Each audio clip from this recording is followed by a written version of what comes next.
Hello everyone, আমি makeup artist Debolina. তো আজকে আমার পরপর 3টে কাজ ছিল, তো তাই জন্য সকাল সকাল বেরিয়ে পড়েছিলাম। ফার্স্ট আমার একটা বৃদ্ধি লুক ছিল, তো সেখানেই ফার্স্টে পৌঁছে গিয়েছিলাম।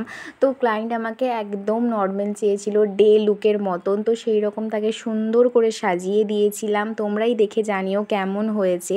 দেন আমি আমার নেক্সট একটা পার্টি মেকআপ ছিল, তো সেখানেই বেরিয়ে পড়েছিলাম। আর ওখান থেকে অনেকটাই দূরে ছিল, তাই ভাবলাম আর টোটো করার দরকার নেই, হেঁটেই চলে যেতে পারবো। তাই হেঁটেই চলে গিয়েছিলাম। কিন্তু যাওয়ার পর সেই ক্লায়েন্টের বাড়িতে এই দুটো পুচকু ছিল, এত মিষ্টি, দেখো আমার দিকেই ও তাকিয়েই বসে আছে। আর এই ক্লায়েন্টটা খুবই একদম লাজুক বলতে গেলে। আমাকে ড্রিঙ্ক দিচ্ছে, ওয়েলকাম ড্রিঙ্ক, কিন্তু ওটাতেও সে তার নিজের মুখ দেখাতে চাইছে না।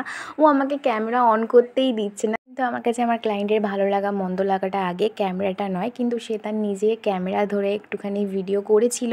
তো এখানে কেমন লাগছে সাজটা তোমরা প্লিজ জানিও।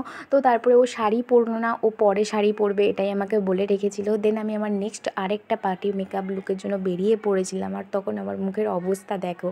আর এই পুচকুটা আমাকে উপরে নিয়ে এসেছিলো। দেন আমি বসেছিলাম ওর মা কখন আসবে।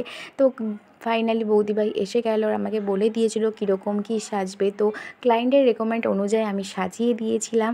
আর তোমরাও দেখে জানিও সাজটা কেমন হলো। তো তোমরাও যদি তোমাদের নিজের স্পেশাল দিনে আমাকে বুক করতে যাও, তো প্লিজ আমার সাথে কন্ট্যাক্ট করতে পারো। তো দেখা হচ্ছে অন্য কোনো ভিডিওতে। টাটা।